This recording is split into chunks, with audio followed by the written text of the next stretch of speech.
Доброе утро. На календаре 11 января, вторник, второй день недели. И вновь вместе с вами утро встречаем здесь, в этой студии. Это «Утро Якутии», телеканалы «Якутия-24», НВК «Саха». И в «Утре Якутии» непосредственно вместе с вами его встречаем мы, Полина Долинская и Павел Танин. Доброе утро, друзья! И мы старались максимально сделать наш эфир более полезный для вас, поэтому мы узнаем прямо с самого утра, как воспитать в себе пищевые привычки. Также узнаем, в какое время суток лучше всего заниматься спортом. И помимо этого узнаем пару советов, которые помогут сделать тело стройнее. Ну а также у нас постоянные любимые вами рубрики и много полезной информации. Мы напоминаем, друзья, что мы работаем в прямом эфире, и вы можете создавать этот эфир вместе с нами. По номеру WhatsApp 8 914 273 44 88. Задавайте свои вопросы нашим гостям, делитесь планами на выходные, рассказывайте, какие у вас есть свои интересные, может быть, секреты, лайфхаки, как вы приходите в рабочий режим во второй день уже пытаетесь это сделать. Также можете просто кого-то поздравить с днем рождения, с каким-то праздником, или же просто пожелать всей республике доброго утра, и мы обязательно все это с превеликим удовольствием прочитаем и озвучим. Напоминаем, что также у нас есть страница в Инстаграме «Утро Якутии». Подписывайтесь, ставьте лайки, узнавайте последние актуальные информации о наших сюжетах. Ну и смотрите нас через приложение «Утро» НВК «Саха». А если по какой-то причине у вас нет возможности смотреть нас в прямом эфире, вы всегда можете посмотреть повторы на нашем YouTube-канале.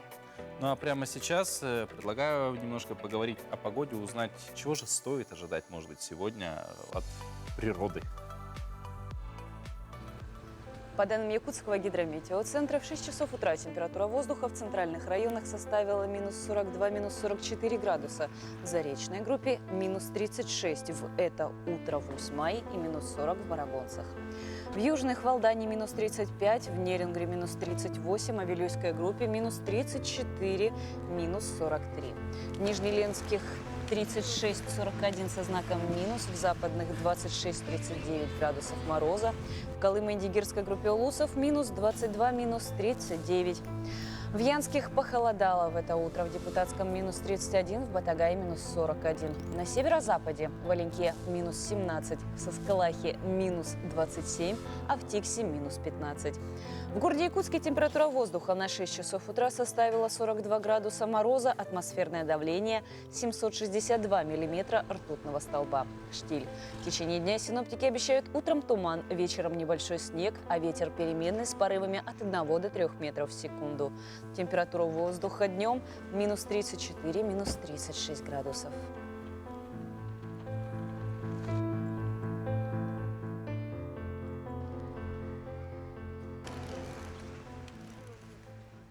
Ну, говоря про столицу республики, да, в ближайшие дни, вообще всю эту неделю обещают такое, нетипичное, я бы сказал, для января потепление, потому что температура воздуха ниже 40-градусной отметки со знаком минус не опустится. То есть крещенские морозы нас только запугали накануне, но пока все идет по плану. Само крещение на следующей неделе, поэтому посмотрим, что будет там, но эту неделю вроде как можно вздохнуть такой полной грудью, не укутывая рот в шарф. Свежего воздуха, без тумана, вот этого холодного.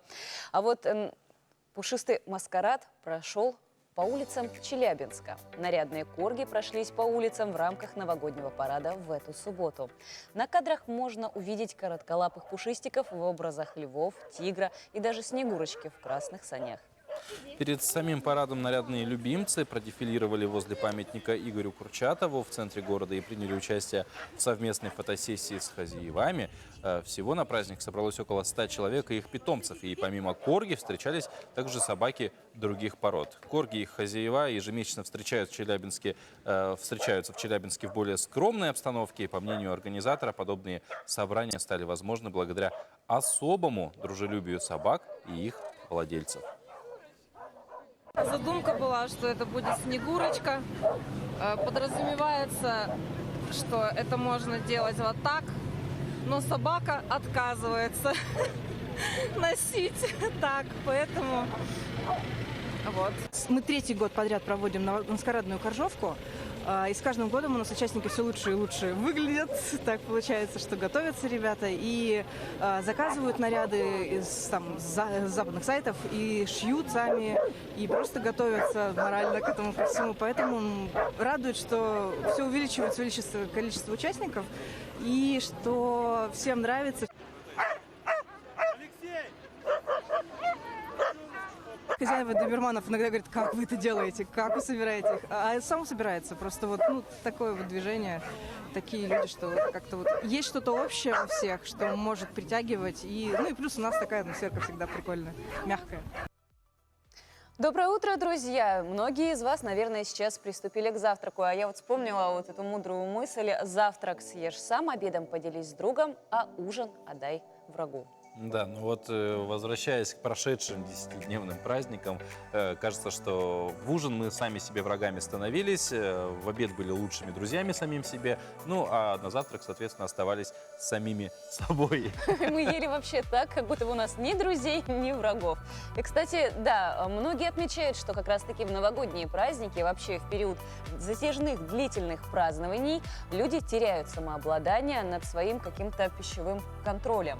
И это последствия, конечно же, определенные накладывает. Люди больше устают, также организм подвергается очень большому стрессу. Да, но тем временем житель Нерюнгри Дмитрий Трубеев кардинально изменил свой образ жизни. Сейчас он собирается запустить в городе оздоровительный курс проект по правильному питанию непосредственно. Подробнее расскажет Ирина Кичигина. К 40 годам Дмитрий Трубеев стал замечать, что у него начались проблемы со здоровьем. Тогда он решил кардинально изменить свой образ жизни. Для этого первым делом поменял свой рацион питания, отказался от алкоголя и перешел на употребление растительной пищи, орехов и проросших зерен. Удивление было таково, что через год я очень сильно оздоровился, вес упал. Болезни все поуходили, без лекарств, без врачей. То есть я счастлив, стал бодр, моя жизнь поменялась, начал ходить в спортзал. Испытав на себе эффект правильного питания, Дмитрий осознал необходимость делиться своими результатами с широкой аудиторией и помогать людям стать более здоровыми. Для этого решил запустить оздоровительный проект «Благодар», в котором планирует выпустить фитобоксы, которые будут включать в себя морсы из якутских ягод и трав, сушеные фрукты и проросшие зерна подсолнуха, гречки, пшеницы. Семья Дмитрия полностью разделяет его начинания. В рационе каждый день стараемся использовать как можно больше фруктов, овощей, не использовать мясо, потому что мы его не едим, в редких случаях курица, рыба. То есть я поддерживаю его начинание конкретно в Благодар, в его проекте, буду ему во всем помогать, думаю, что у нас все получится. С малых лет и дочь приобщается к здоровому образу жизни. Все самое вкусное достается ей. У нее есть свои любимые блюда из рациона родителей. Мне больше нравится, мама делает печеньки такие, они состоят из простокваши, изюма и геркулеса. Они очень вкусные. Когда мама их делает, я всегда съедаю их сразу. Дмитрий уверен, что продукт, который он планирует выпустить на прилавке магазинов, по своим полезным свойствам и качествам позволит достичь максимального оздоровительного эффекта. И это приведет к увеличению продолжительности и повышению качества жизни любого, кто этого пожелает. Ирина Кичигина, Вадим Барашков, Нерюнгри. Мне кажется, очень полезным делом как раз-таки герой предыдущего сюжета занялся, потому что, оказывается, как показывает статистика, многие девушки, преимущественно девушки, они периодически продолжают изнурять себя диетами. Худеем перед Новым годом, потом худеем к лету, и постоянно то какие-то жесткие диеты, вот эти фотографии до и после, что приводит организм в большой стресс. До и после сразу почему-то вспоминается в современных социальных сетях мем про то, что фотография пока только до. Тем временем сдерживать себя в еде или, наоборот, беспорядочно питаться, и то, это вот как бы две крайности, которые абсолютно вредят организму. Либо организм в стрессе из-за нехватки чего-то, либо он перенагружается от переизбытка. Вот как правильно сформировать правильные пищевые привычки? Мы об этом поговорим с врачом-эндокринологом, диетологом Еленой Лемешко. Лена, доброе утро. Доброе утро. После новогодних праздников, да, в принципе, вся эта неделя всегда посвящается возврату в привычный ритм жизни. Многие прибегают к такому методу, как очистка организма. детоксы разные. детоксы Всё разные и так возможно. далее. Насколько это хорошо, правильно ли вообще так делать?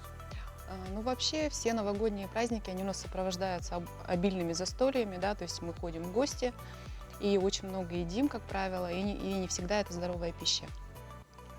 Значит, и за новогодние праздники многие прибавляют у нас килограммы, 3-5, а кто-то и более, да, то есть появляется какая-то отечность. Все это связано, конечно, с изобилием в еде, с употреблением алкоголя, да.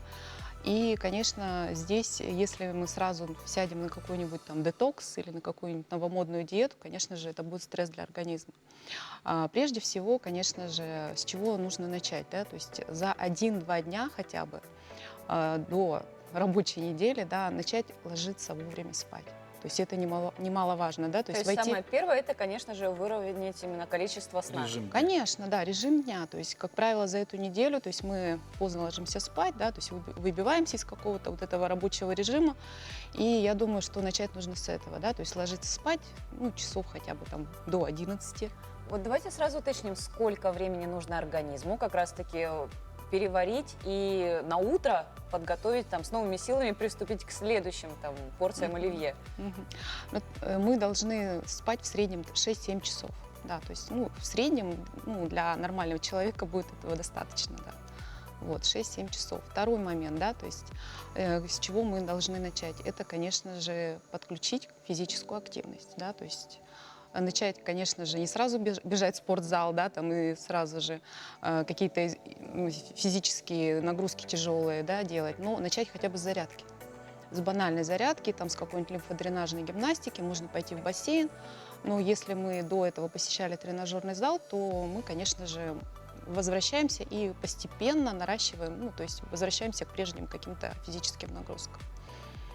Третий момент, да, то есть мы должны начать пить, отпаивать свой организм водой. Начинаем с 30-го, с Да. 20-го. Первый стакан воды 10 января. Да, именно водой, да, то есть так как немаловажно, да, то есть водный режим, он позволяет нам восстановить водный баланс, да, нашего организма, и мы должны помнить, что в среднем 30-40 мл на килограмм массы тела в сутки мы должны употреблять, да, то есть, и, конечно же, есть определенные какие-то другие условия, то есть, если мы занимаемся спортом, если у нас там температура, то мы, конечно же, этот объем воды должны увеличить.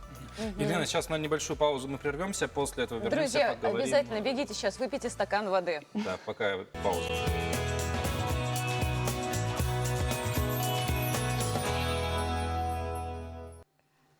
Это «Утро Якутии». Перед тем, как прерваться на перерыв небольшой, мы начали говорить о том, как вернуться вообще, наладить работу организма после долгих новогодних праздников 10-дневных, в том числе питание, сон нормализовать. И попросили вас, конечно же, пока была эта пауза, выпить стакан воды. Надеюсь, вы это сделали. И чувствуете себя уже гораздо лучше. Двигаемся далее. Елена, сейчас очень много разных диет. Просто заходишь в любую поисковую систему, набираешь диета и на любой вкус. Интервальное голодание, кето-диета. Кето-диета какая-то есть, есть только белковая, есть какие-то вегетарианские. Вообще, насколько это правильно и где вот эта золотая середина? И вообще, диеты – это вред или польза? Значит, да, действительно, то есть у нас сейчас, если посмотреть, то это более 1000 различных диет, да, то есть на любой вкус можно подобрать, но не всегда бывает это безопасно, да, то есть прежде всего необходимо перед какой-то там диетой, да, то есть там кето, интервальное голодание, либо там, не знаю, гречневое, яблочное, если там Маше, там, подружке помогло, не всегда это, как говорится, будет правильно, поможет да. Паше. Да, поможет Паше, да. Прости. Вот, поэтому здесь необходимо, конечно, обратиться лучше к специалисту, да, то есть сейчас очень много специалистов и онлайн-консультантов каких-то по питанию, да, и прежде, конечно, я бы прошла обследование, то есть обратилась к врачу и прошла минимальный какой-то перечень обследований для того, чтобы исключить какие-то противопоказания, которых тоже бывает не так-то и мало, да. Но вот главный вопрос все-таки стройности, насколько я знаю. Ну, стройности тела, да, опять же, здорового организма, это все-таки правильные пищевые привычки. Вот как их у себя? Это, на самом деле, такой сложный вопрос, достаточно сложный. Это Действие, как дисциплина воспитать в какая-то. себе эти правильные пищевые привычки, как себя контролировать, не срываться? Ну, конечно, да, то есть для формирования вообще правильных пищевых привычек должна быть прежде всего мотивация. То есть это сам человек, он должен захотеть, да, то есть научиться правильно питаться. То есть никто его не заставит это сделать. Второй момент, да, то есть это, конечно, нужно время. На формирование правильных пищевых привычек, как правило, может уйти от 1 до 3 месяцев. То есть нужно время для того, чтобы организм перестроился, для того, чтобы мы привыкли, и для внедрения этих ежедневных, да, каждый день, чтобы мы делали одно и то же, да, и у нас сформировалось прям уже стойко такое пищевое поведение. И, конечно, нужно терпение, то есть, это немаловажно. Развивать вот эти привычки, их как можно? Вот сегодня у меня на завтрак оливье, а завтра я обязательно 2 отваренных яйца употребляю. Которые тоже были в оливье, если вдруг ты не знаешь рецептуры. Нет, в оливье еще был майонез. Резко переходить или все-таки постепенно, по чуть-чуть и плавно вводить в свой рацион, чтобы потом организм все-таки не задавал вопросы, где тут самый майонез? Да, конечно, лучше постепенно переходить. То есть одну за одной внедрять. То есть, допустим, если мы сразу начнем все делать как положено, да, то есть это будет тоже большой стресс для организма. То есть если мы раньше, допустим, питались 1 раз в день, а потом начнем питаться 5 раз в день, да еще выбор продуктов будет совершенно другой, то это будет стресс. То есть начинать постепенно с внедрением какой-то одной привычки. Если мы, допустим, не пили воду, то начать с употребления достаточного количества воды. Потом, внедряем режим питания, то есть, допустим, завтрак, обед и ужин, да, то есть, и в-третьих, то есть, там уже постепенно меняем какие-то пищевые предпочтения. То есть, все делать плавно, переходить. Вот тогда я уточню немного. Говоря, мы сказали о внедрении полезного, об избавлении от вредного хотелось поговорить. То есть, допустим, возьмем абстрактного человека, он достаточно нездоровой пищей питается, то есть, может быть, какие-то снеки и так далее и тому подобное. То есть, отказываясь от этих привычек, ему тоже, опять же, надо просто снижать постепенно, а не сразу отказываться. Можно, допустим, какие-то продукты заменить, да, на более полезные, и так будет, более правильно, так скажем. Не так, чтобы сказать все, то есть не ешьте больше сладкого, да, то есть, как правило, это очень, такая тоже тяга, да, это стрессовая история, да, и если есть такая тяга к сладкому, то можно перейти, допустим, на какие-то на фрукты, на сухофрукты, да, то есть постепенно, то есть формировать правильные такие привычки. И при любом питании самое главное, это, конечно же, пищеварение, то есть в основном это тоже и качество нашего организма, качество самочувствия. Какие продукты более полезны для того самого пищеварения, чтобы организм запустить, чтобы он работал с тобой в паре? Прежде всего, то есть для нормальной работы желудочно-кишечного тракта нам необходимы овощи и зелень. То есть овощи и зелень – это основа, да, нашего рациона, да, и если посмотреть на тарелку правильного питания, то есть половина тарелки у нас должны занимать овощи и зелень. Они необходимы для, во-первых, нормального пищеварения, во-вторых, для нормализации микрофлоры, то есть для поддержания микрофлоры нашего кишечника. А микрофлора очень важна, да, то есть она нами управляет всем организмом.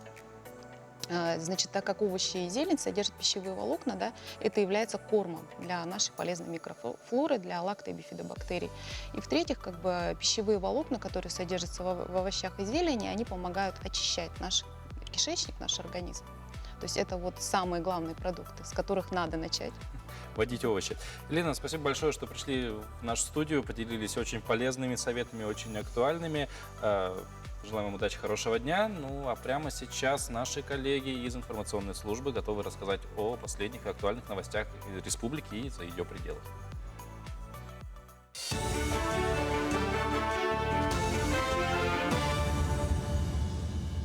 Добрый Доброе утро, коллеги! Доброе утро, Якутия! С 1 апреля этого года социальные пенсии и пенсии по государственному пенсионному обеспечению вырастут на 7,7%.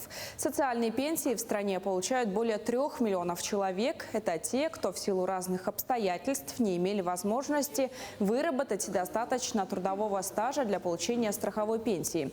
Отметим, что также в стране существуют выплаты по государственному пенсионному обеспечению, которые получают порядка 700 тысяч россиян.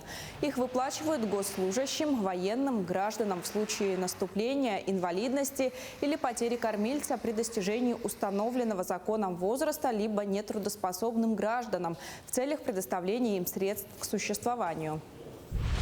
Власти Якутии намерены ускорить решение самых острых проблем материнства и детства. 2022 год объявлен годом матери. Таким образом, планируется предоставить различные льготы и меры поддержки матерям и их семьям. Якутские семьи с 5 и более детьми освободят от налога на имущество физических лиц. Также увеличены единовременные выплаты для многодетных матерей, родивших и воспитывающих 7 и более детей.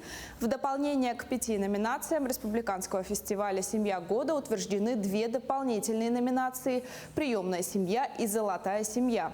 Также утвержден целевой капитал «Дети столетия». Дети столетия у нас в этом году будут получать по 100 тысяч, и направления уже утверждены нормативно-правовым актом главы республики за номером 2258, и они могут использовать эти 100 тысяч по направлению высокотехнологической медицинской помощи для детей, образовательных направление. Добавилась еще у нас страховка детей. Кроме этого, приобретение, погашение в кредитных организациях финансовых средств, приобретение лично подсобном хозяйстве. Эпидобстановка в Нерюнгринском районе относительно благополучная. Заболеваемость снизилась по респираторным инфекциям в 4 раза, по коронавирусу в 2 раза по отношению к последней неделе прошлого года. За время каникул ковидом заразились 1 ребенок и 34 взрослых. По словам специалистов Роспотребнадзора, снижение детской заболеваемости стало возможным благодаря разобщению коллективов и отмене массовых мероприятий. Но расслабляться нельзя. На территорию нашей страны заходит новый штамм, который по своей контагиозности значительно превосходит все предыдущие штаммы новой коронавирусной инфекции. Он поражает полностью те коллективы организованные, в которые попадает. Сейчас самое главное – это, во-первых, отнестись серьезно к соблюдению всех противоэпидемических мер. Ну и в обязательном порядке следует отметить необходимость прохождения вакцинации всеми гражданами, которые действительно подлежат вакцинации. Это у нас практически все взрослое население. И своевременной ревакцинации. Предложение Северо-Восточного федерального университета о создании суперкампуса поддержали ректоры вузов республики. Совместную заявку на создание суперкампуса в 68-м квартале Якутска подадут после рассмотрения предложений рабочей группой. Она будет сформирована в ближайшее время из числа специалистов вузов. Общая площадь суперкампуса составит 86 тысяч квадратных метров. Будут построены учебно-лабораторные корпусы, общежития, мастерские, помещения для стартапов и коворкинг-центры.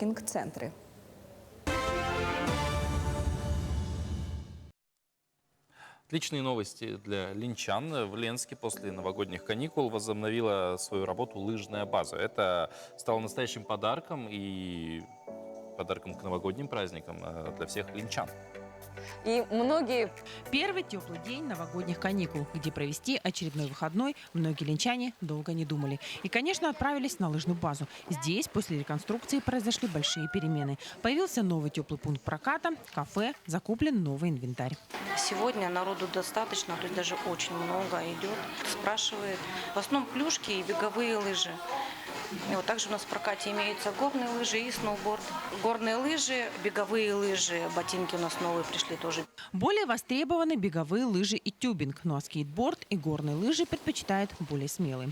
Один из таких – Айдар Алексамов. Сегодня он впервые встал на лыжи. Молодой человек в восторге от впечатлений и еле перевел дух. Первый раз катаюсь на лыжах, на горных тем более. Очень захватывающе, очень понравилось. Буду приходить еще, учиться, тренироваться.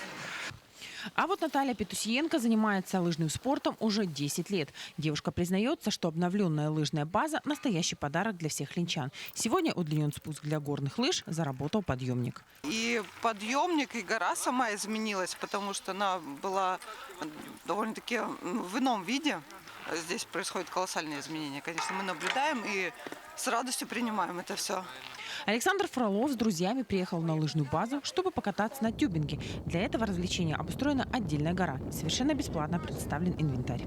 Мне вообще понравилось. Давно не катался уже, около года. Вот вернулись, посмотрели, многое в принципе изменилось. Вон построили здание, скатились с друзьями. Мне понравилось все.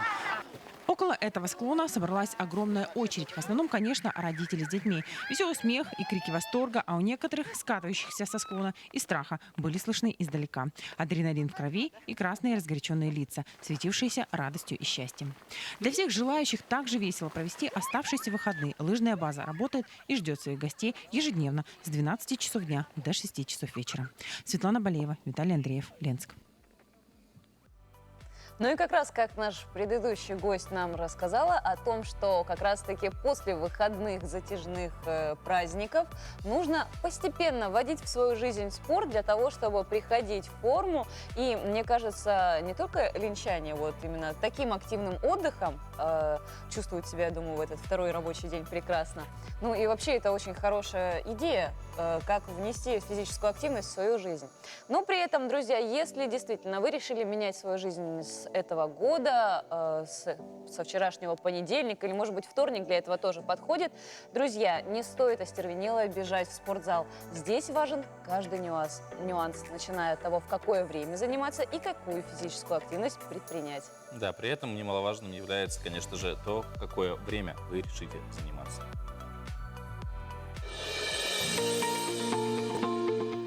Как отмечают специалисты, чтобы спорт был полезен в любое время дня, необходимо правильно подбирать интенсивность физической нагрузки с учетом времени, биологических ритмов и индивидуальных особенностей. В зависимости от времени суток тренировки будут давать разный эффект. Однако не забывайте, что они должны быть регулярными, желательно в одно и то же время. Организм привыкнет к циклу, и результат не заставит себя ждать. В середине дня человек на 5% сильнее, а во второй половине дня выносливее. Основываясь на этих данных, для большинства людей, посещающих залы, оптимальным временем для тренировки будет промежуток между 15:00 и 19:00. Кроме того, стоит понимать, что если человека мучают те или иные проблемы со сном, то ему лучше отказаться от вечерних тренировок и не ходить на занятия после 19 часов. Если нужно расслабить мышцы, стоит выбрать мягкие практики – йогу или растяжку. Они помогут добиться нужного эффекта.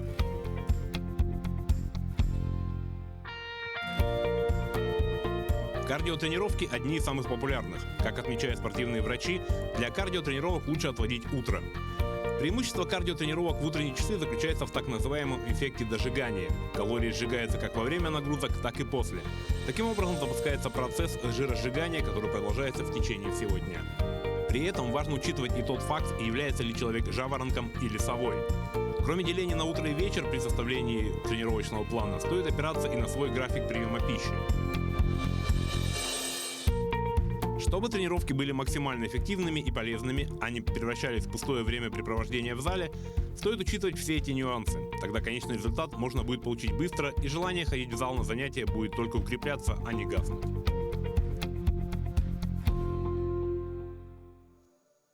За такую полезную информацию обязательно хочется поблагодарить наших коллег. И, кстати, между прочим, сегодня отмечается Международный день спасибо. И этот праздник с каждым годом все больше и больше набирает обороты своего празднования. И популярности, естественно.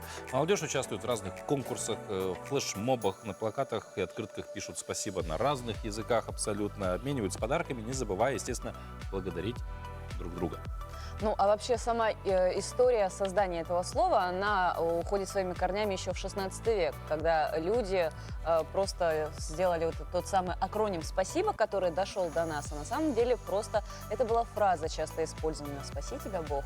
Да, поэтому говорилось, что ее использовать, спаси Бог. Почему нельзя говорить «спасибо», когда ты раздражен? Потому что вот именно из этого слово-то и появилось непосредственно. Какие еще сегодня даты можно отметить, что отпраздновать, узнаем прямо сейчас.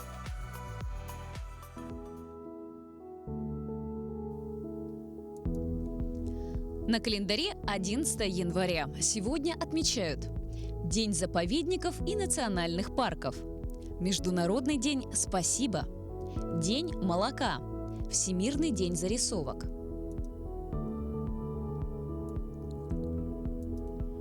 По народному календарю в эти дни продолжаются святки. На святки люди ходят в храмы на богослужения и совершают таинство причащения. В эти дни принято проявлять милосердие, посещать больницы и детские дома, подавать милостыню малоимущим, делать благотворительные взносы. Для молодежи этот период ассоциируется с народными гуляниями. В сельской местности чтят древние традиции, каледуют, гадают на будущее, а также гадают на суженого.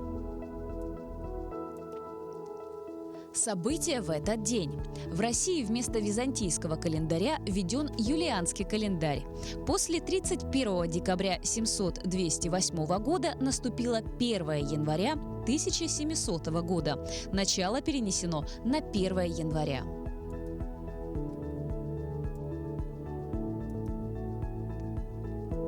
Уильям Гершель открыл существование Титании и Обертона, спутников планеты Уран. На территории России создан первый заповедник – Баргузинский. С 1997 года отмечается как День заповедников и национальных парков. 14-летний канадец Леонард Томпсон стал первым в мире человеком, для лечения которого от диабета был применен инсулин.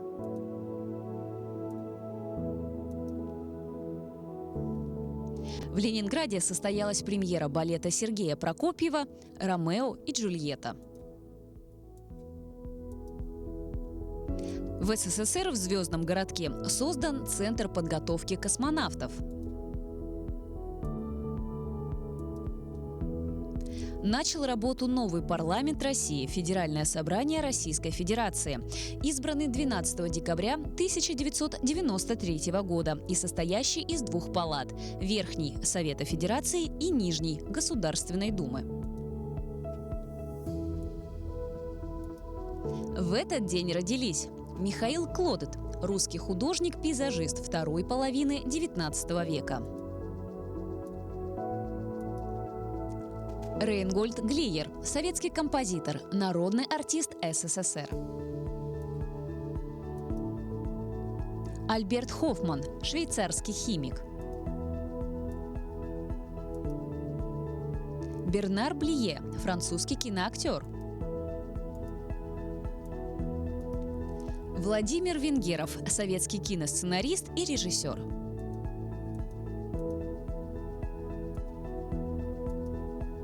Георгий Тараторкин, советский и российский актер театра и кино, народный артист РСФСР.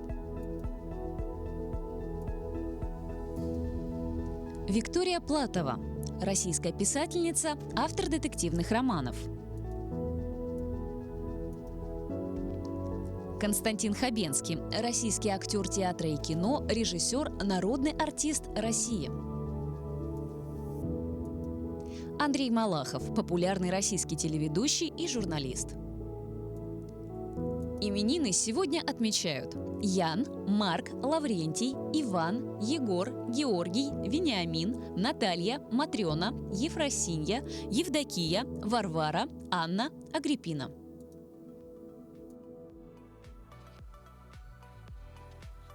Ну что, друзья, двигаемся далее. В эти дни народы Сибири между прошлым и будущим. Якутянин стал одним из победителей регионального фотоконкурса. Житель города Якутска, сотрудник Института гуманитарных исследований и проблем малочисленных народов Севера Юрий Слепцов занял второе место во втором туре межрегионального фотоконкурса в номинации «Бытовая культура народов Сибири» за фотографию с папой на рыбалку. И первое место в международном конкурсе в Англии. Кроме того, Юрий Слепцов отмечен специальным призом Иркутского областного отделения Русского географического общества за лучшее отображение национального разнообразия и этнической культуры народов Сибири. Сегодня Юрий Алексеевич у нас в гостях. Юрий Алексеевич, здравствуйте, доброе утро. Доброе утро. Поздравляем вас со всеми вот этим всем, что мы перечислили. Спасибо. Это действительно, это уровень, на который стоит равняться, скажем так. Вот. Расскажите немного об участии в этих конкурсах. Как проходили, что для этого требовалось? Ну, это вообще случайно было. Так, я выставляю картину, фотографии свои в Фейсбуке, там, Инстаграме. Вот вышли вот, организаторы и сказали, можете выставить, ну, отправить несколько работ. Я отправил и забыл, совсем забыл. Ну, у меня, я как ученый, у меня много поездок, экспедиций, да. И оказывается, я выиграл, а я не знал об этом, да. Я приехал, и потом вот накануне Нового года они выходят, говорят, Юрий Алексеевич, отправьте адрес, мы хотим отправить призы. Ну, я удивился, я вот совсем забыл, что конкурс был такой. Я думал, это обычно вот такие вот на своем хобби обычно как-то выигрываю, а так на фотоконкурсе увидел. Забыл про это, что же. Потом я переспросил, что за конкурс. Они сказали, в Иркутске, народу Севера. Ну, отправьте мне вот эти, то, что наградные. Пока я не получил, кстати, вот, диплом. Еще пока идут. Да, они идут. Ну, они сказали, еще не готовы, поэтому они, скорее всего, весной или летом отправят. Но при этом вы уже получили дипломы, которые я вижу непосредственно за конкурс в Англии, который проходил, ну, судя по флагу, нарисованному на награде. Да. И еще вы участвовали также в конкурсе, очный конкурс искусств Усы Дали, и вот судя по надписи на втором дипломе, это как раз... И вас еще пригласили как раз-таки для очного участия. Да, ну, дело в том, что да. Давайте покажем нашим телезрителям ваши дипломы. Давайте. Вот это первый как раз-таки за конкурс в Англии. В Англии дело в том, что сейчас очень сложно с этим с ковидом, поэтому я не могу выставиться. А в Испании они пригласили в мае месяце, чтобы я участвовал, выставил свои картины. Ну, из-за того, что я победил в своем возрастном категории, можно сказать. Да? Ну, я этим занимаюсь. Это мое хобби. Я же не профессионал. И давно уже, 93 года выставляюсь, ну как, время от времени. И вот последняя моя работа, вот «Высматривание духа» называется. И вот эта работа вот победила. Хорошо, что сейчас вот дистанционно проходят выставки. Можно просто отправить. Да, можно отправить. И, как бы, они, кстати, тоже, я про них тоже забыл. И я во время, когда был в экспедиции в Момском районе, и они вот тоже отправили, что я победил. Они отправили, я сам удивился, как. Потом они отправили сперва сам диплом, а потом уже саму вот настоящий диплом отправили. Вот я предлагаю посмотреть на вашу работу как раз-таки. Высматривание духа. А техника исполнения? Знаете, друзья, что мы тут за кадром уже узнали, оказывается, это не просто рисунок, это вы вырезаете ножом. Да, это называется, техника называется гартаж на пластике. То есть я сам придумал, и пластик красится и сам выцарапывается ножом. А потом заливается лаком. Потом заливается лаком. Потому что эта краска, она водорастворимая, поэтому лучше его... И вот в такой же технике. Тамара Иннокентьевна здесь подписана. Ну, очень уважаемая женщина для меня. Она была заведующей детсадом в Момском районе. Вот она меня первый, кто вот на руках взяла, воспитательница. Вот она. Действительно важный человек. Но вот говоря про ваше увлечение, как давно и как вообще вы начали увлекаться фотографией, вот таким искусством в принципе? Фотографии вообще-то я в школе, как бы, да, первые азы вот нас учили. А потом, ну как, я не профессионально занимаюсь, просто... Не знаю, вот берешь фотоаппарат, ходишь, и сама собой она вот получается. Во-первых, это я ученый, я должен как бы снимать все, да? Фиксировать то, что я вижу, и потом, чтобы как бы доказательная база, да? Ну, что-то, если вы пишете какие-то статьи, вот обязательно должна быть иллюстрация. А вот граттажем я начал заниматься во время службы в советской армии. Да, там, я посмотрел, парень там рисовал, и я попробую. Ну, там тогда сюжеты были очень простые. Мы в основном делали иконы. Да, иконы делали и продавали бабушкам. Тогда иконы как-то в советском времени мало кто вот продавали. этим занимались. Вы еще кандидат педагогических наук и научный сотрудник института, а прошлый год в России был как раз-таки годом науки. И как он для вас завершился? С какими итогами? Ну, я думаю, достаточно хорошо. Во-первых, это было приглашение в Санкт-Петербург на конференцию «Человек в Арктике». Ну и очень много было публикаций. Были 2 экспедиции, Верханский район и Момский район. Также работали кочевые лагеря, которые я вообще организую с 2000 года до сих пор. И я вот сам нынче узнал, что вот просто как 20 лет тому назад был организован лагерь Гарпанга, кочевой лагерь. Вот одна из девушек, которая к нам пришла, у нее уже 6 детей. Это моя воспитанница, я сам удивился. Они говорят, ваше это не только у меня, говорят, я многодетный, говорят, но все дети, которые были участниками того лагеря, все, говорят, имеют, особенно девушки все. Самая маленькая, там, 3 детей. Все остальные 4, 5, 6, вот так. Можно ли в этом уследить какую-то вот связь? Связь, да. Нет, они сами говорят, благодарят то, что вот мне вот это самое было важно, то, что они благодарят, то, что они говорят, вот вы научили нас к труду. Я их заставлял работать, да. Ну, мне кажется, это очень важная, конечно, характер для человека вещь, черта характера, да. Юрий Алексеевич, спасибо большое. К сожалению, эфирного времени у нас не так много. Поздравляем вас еще раз, желаем вам успехов и в хобби вашем, и в вашей научной деятельности, конечно же. Спасибо. И 24-го вот как раз открывается моя выставка.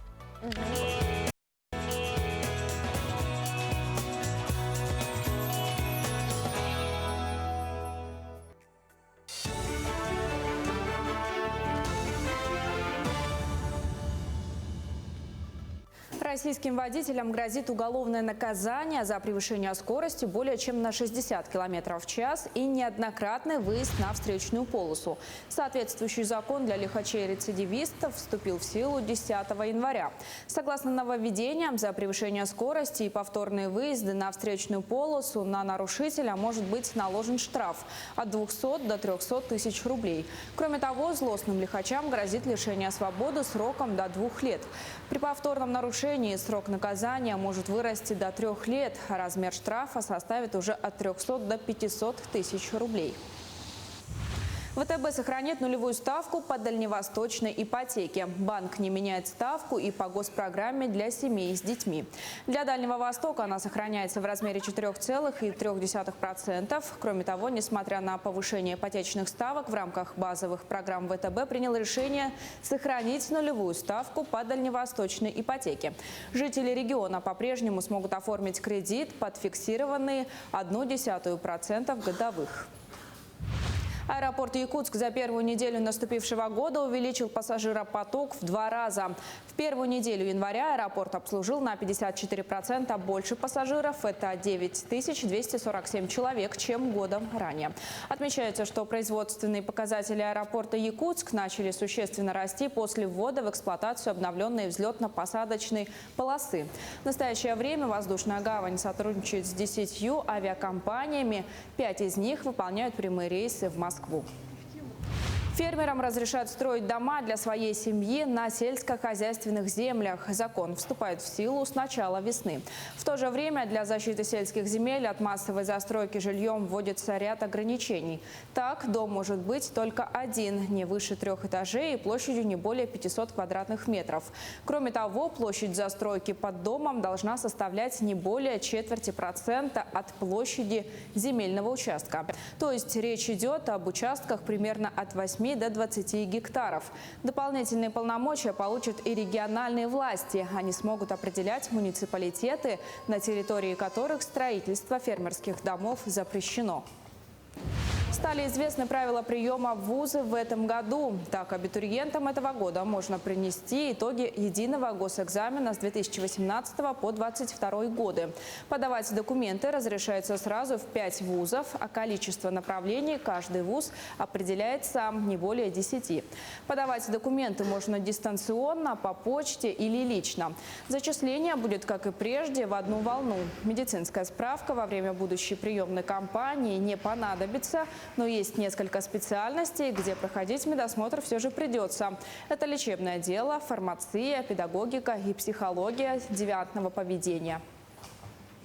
Торжественное вручение республиканских сертификатов «Дети столетия» состоялось в Верхневилюйской центральной районной больнице. Обладателями стали 4 семьи. Родились 2 девочки и 2 мальчика. Состояние детей и матерей хорошее. Кроме сертификатов, семьям также вручили памятные подарки и цветы.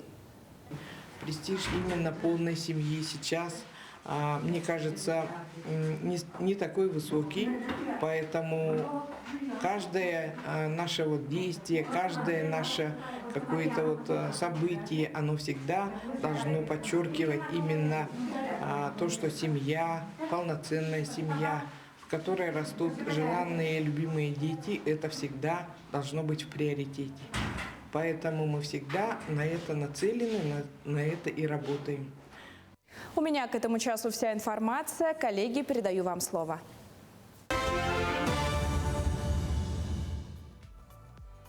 Ну что, друзья, двигаемся далее. Очень приятно, что вы смотрите наши эфиры, создаете настроение вместе с нами.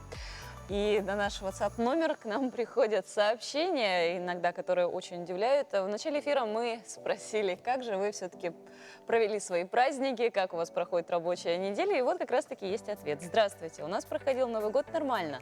Всех поздравляем с прошедшим праздником Нового года. Этот год бобра-тигра проходит удачно, без санкций. Желаем всего хорошего, главное здоровья и всем во всем успехов. Галина Петровна, Иннокентий Егорович, Титовы, село Тингюлю.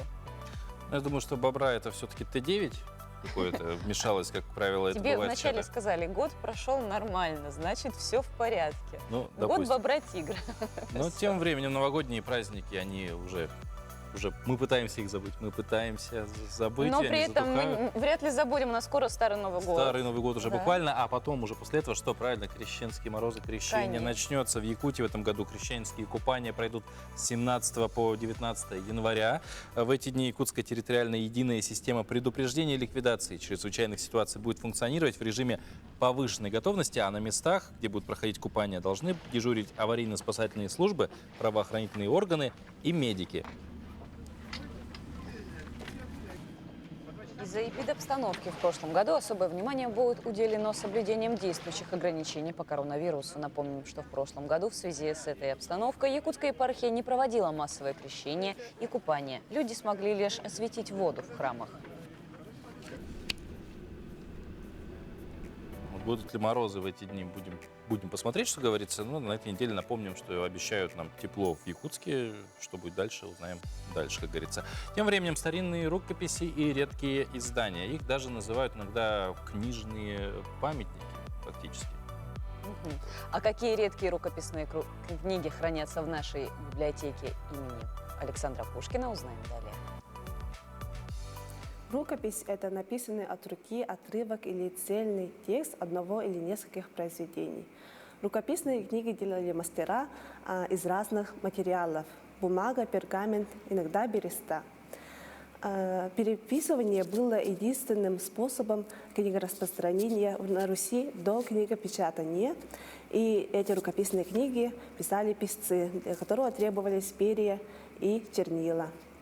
Рукописные книги являются наиболее охраняемым и наиболее ценным частью фонда Национальной библиотеки Республики Саха-Якутия. Исследователь редких книг Галина Андреевна Ланчакова предположила, что книги, сборник стихотворных литературных произведений, датируемых второй половины XVIII века, раньше являлись частью частных коллекций купцов.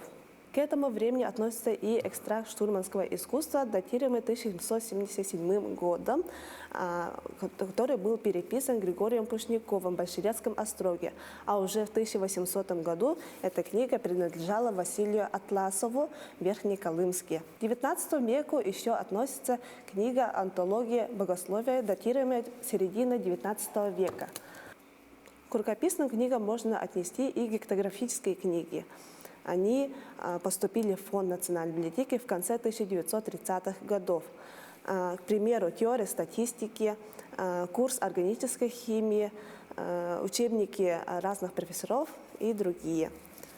с полными текстами этих рукописных книг и книгой Галины Андреевны Ланчуковой «Русско рукописные книги» и книгой кирилловской печати города Якутска можно ознакомиться на сайте электронной библиотеки Национальной библиотеки Республики Саха-Якутия.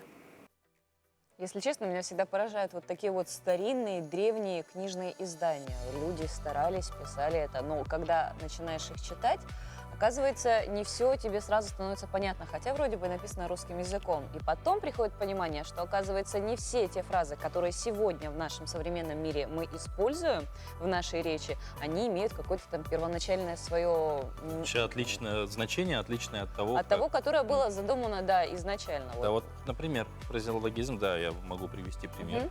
Как ни странно, выражение «гол как сокол».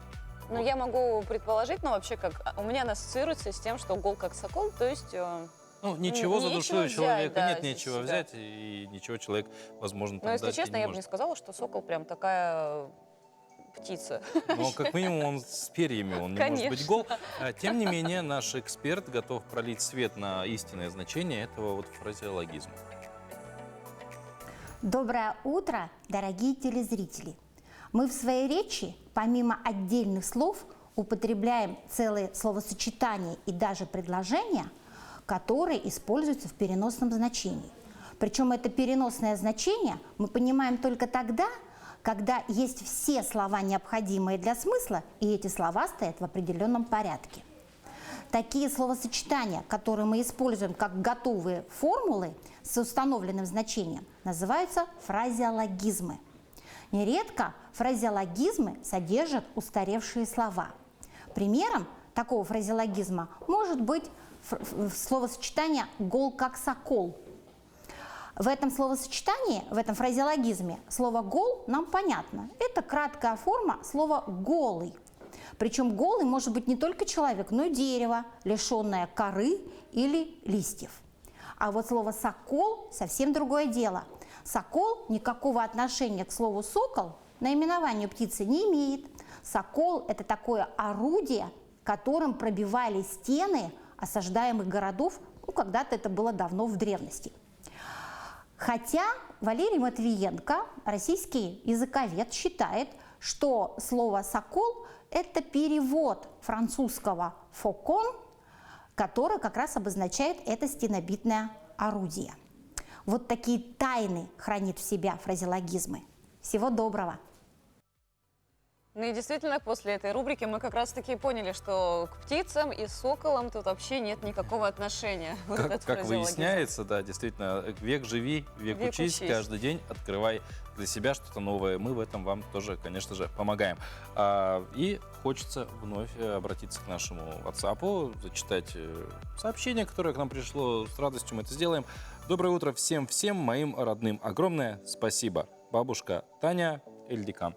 Вероятно, поддерживая сегодняшний Международный день слова «спасибо», вот такое теплое, дружелюбное, емкое, а главное понятное емкое, лаконичное и душевное сообщение. Поздравление. Да. Друзья, время нашего эфира, к сожалению, подходит к концу, но прощаемся мы с вами только до завтра, потому что завтра мы обязательно в программе «Утро Якутии» скажем вам доброе утро.